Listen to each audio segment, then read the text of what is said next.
আসসালামু আলাইকুম। বিশ্বভ্রমণের যাত্রা যেটা ইন্ডিয়া থেকে শুরু হয়েছিল, এটা দ্বিতীয় কান্ট্রি হিসেবে মালদ্বীপ অ্যাড হয়েছে। আর তৃতীয় কান্ট্রি হিসেবে আমি যাওয়ার সময় শ্রীলঙ্কাও যাব। শ্রীলঙ্কাও আমি 3 দিন থাকবো, আর আমি মালদ্বীপেও 3 দিনের মতো থাকবো। এর আগের ট্রিপে অন্তত পরিচিত একজন সাথে ছিল, নাইমরে সাথে ছিল আমার, কিন্তু এই ট্রিপে একদম একা আসছি, কেউই পরিচিত ছিল না। আর এরপর প্লেনে ওঠার পর 2-3 ভাইয়ের সাথে পরিচিত হয়েছি, ওনাদের সাথে এখন আছে। ওনাদের সাথে এখন রুম শেয়ার করছি, দুইজনের সাথে এক রুমে 2জন করে থাকতেছি। ওরে বাপরে,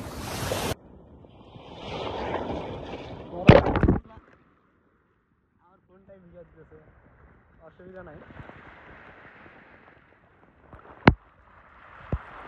বাংলাদেশ ইমিগ্রেশনের ক্ষেত্রে বাজে অভিজ্ঞতা সবসময় ছিল। আমি যখন বেনাপোল হয়ে পার হয়েছিলাম তখন আমার ইমিগ্রেশনের অভিজ্ঞতা খুব বাজে ছিল, আমার কিছু টাকা ঘুষও দিতে হয়েছিল।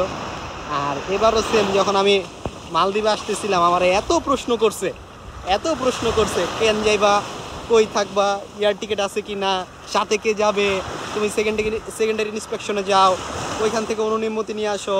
ওইখানে যে আবার 30 মিনিট দাঁড়াইছিলাম প্রায়, ওইখানে আবার বলতেছে কেন যেতেছি, কই যেতেছি, কি করি, টাকা পাইছি কই, সব বলতেছে সব। আর মালদ্বীপ ইমিগ্রেশনে একবারে সহজ ছিল। মালদ্বীপ ইমিগ্রেশনে আমার জিজ্ঞেস করছে যে তুমি কত ডলার ক্যারি করতেছো। আমি বলছি যে আমার ডলার কার্ডে এনরোলমেন্ট করা আছে। তো এরপর আর কিছু বলে নাই। আর যখন ও ইমিগ্রেশন শেষ করে তখন আমাকে বলছে যে তুমি তোমার ট্রাভেল প্ল্যানটা চেঞ্জ করো না। আমি বলতেছি যে আমার তো কনফার্ম এয়ার টিকিট আছে, তো এটা চেঞ্জ করার কোনো মানেই হয় না। তো এরপরে বলছে ওকে ফাইন, আর একটু হাসি দিছে।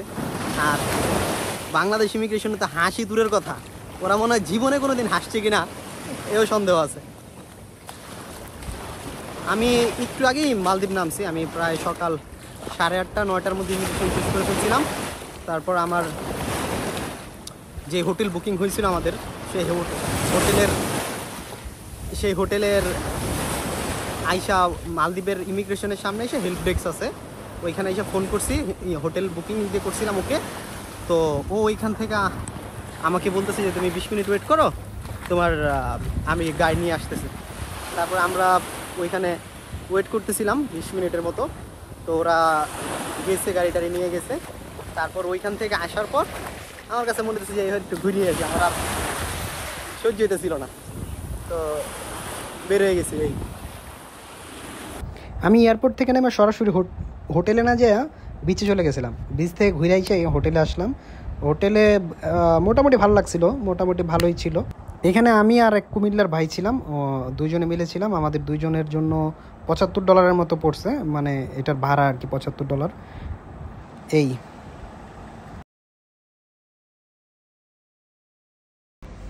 রুম থেকে বাইরে একটা ব্যালকনি, দেখি একটু বাইরে যাই। চিন্তা করছি এখন একটা ঘুম দেবো, ঘুমায়া একবারে বিকেলে বেরোবো। আমি মাঝে মাঝে চিন্তা করতেছি আমি ভুলে কি কক্সবাজার চলে এলাম নাকি। এত বাঙালি এখানে, মানে বাঙালি কমিউনিটিও চমৎকার এখানে। আপনি যেইখানে যাবেন আপনি ওইখানে বাঙালি পাবেন। আমি এখানে একটা মসজিদ খুঁজতেছি, দেখি একজন বললো যে আশেপাশে মসজিদ আছে, আমি যাই আসরের নামাজটা দেখি করতে পারি কিনা। মসজিদ এরিয়াটা কত সুন্দর সুন্দর ফুল গাছ, কাঠগোলাপ। একটু ভিতরে যাই। আমি চিন্তা করতেছিলাম বাইরে জুতা রাখলে চুরি টুরি হইব কিনা আবার, তো এক ভাই বললো যে না, এখানে চোরের কোনো ঝামেলা নাই। এই যে এরকম মানুষ দেখতেছি আমি প্রায় প্রত্যেকটা রাস্তার সব কিছু পরিষ্কার করতেছে, মানে পরিষ্কার পরিচ্ছন্নতার দিক থেকে তারা কোনো সময় মনে হয় না একটু ছাড় দেয়।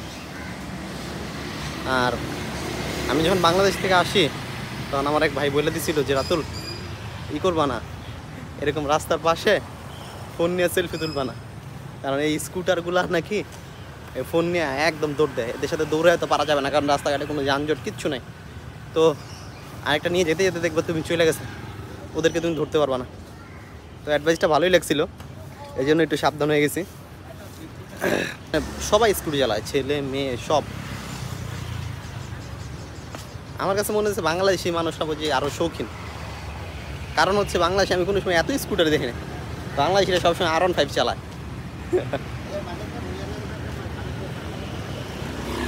একটা দোকানে ঢুকলাম, আসলে কেনার কোনো ইন্টেনশন ছিল না, প্রচণ্ড জিনিসপত্র দাম, জাস্ট একটু কথা বলার জন্য। এখানে অনেক একটা বাঙালি ভাই চাকরি করে। বাংলাদেশ কোন জায়গা থেকে? ফেনীতে। কত বছর ধরে আছেন? 7 বছর। মানে টাকা করতে যায় না,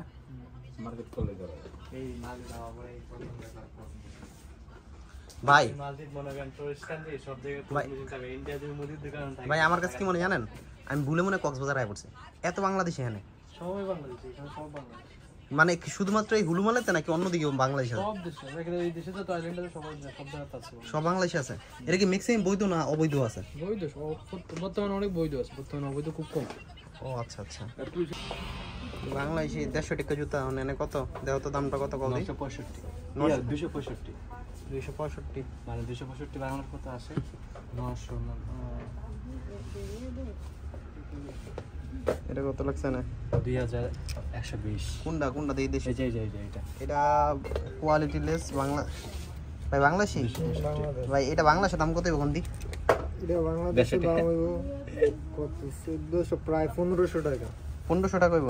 আচ্ছা ভাই, আপনারা এক মালদ্বীপের থেকে বাংলাদেশে কত সমান ধরেন?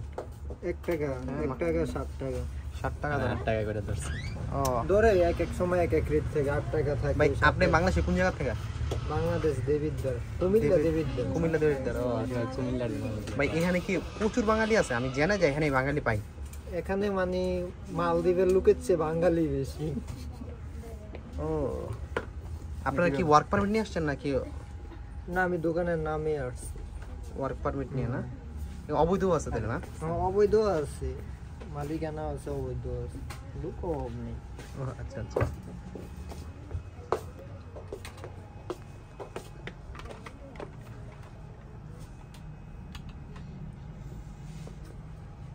একশো 45 কত আসে?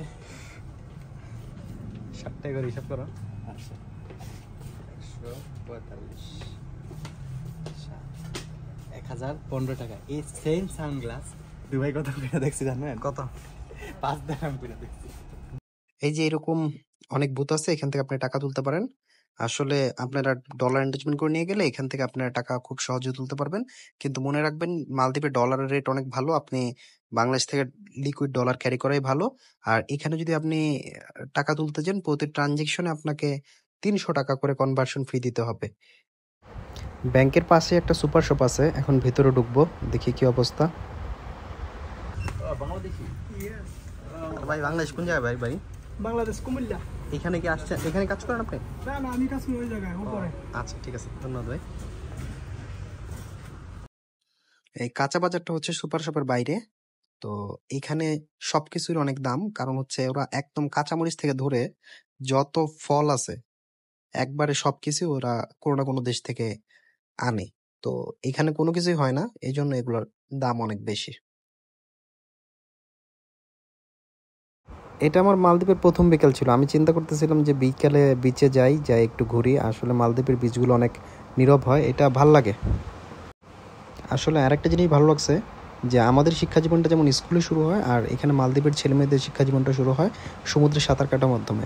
আমরা যেমন পুকুরে সাঁতার কাটে শিখি, ওরা সমুদ্রে সাঁতার কাটা শিখে। ওরা প্রচণ্ড লেভেলের সাঁতার পারে। এদের স্কুলে ভর্তি হওয়ার পূর্ব শর্ত হচ্ছে সাঁতারের সার্টিফিকেট। নামান নেই কি একা মনে হইতেছে? আসলে একা না, আমার সাথে আশরাফ আর রাজীব ভাইয়া ছিল। আশরাফ একটু পর আমাকে দোলনায় দোল খাওয়াইছিল অনেক।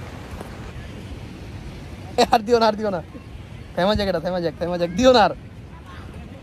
ভয় লাগে। এই যে তুমি কিন্তু পড়ে যাবো। যখন বিচে আসবেন তখন এই যে এটা থেকে সাবধান, এই পাথরগুলা এত ধার থাকে, মানে এগুলোতে যে কোনো সময় পা কেটে যেতে পারে। খালি পায়ে যখন আসবেন তখন এগুলো থেকে সাবধান থাকবেন, অনেক পাথর আছে। আর এই মশার জন্য স্প্রে করা হইতেছে।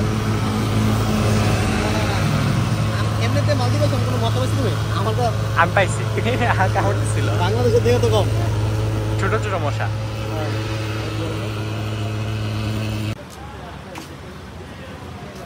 রাতের খাবারের জন্য বেরোইছি।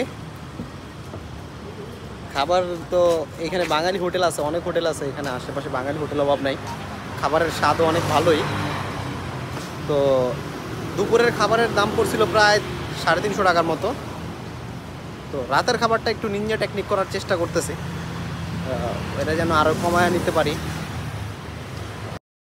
রাতের খাবার শেষ করে একটা ডাব খাইতে খাইতে হোটেলে চলে গেছিলাম, আর হোটেল যেয়ে একটা ঘুম দিছিলাম।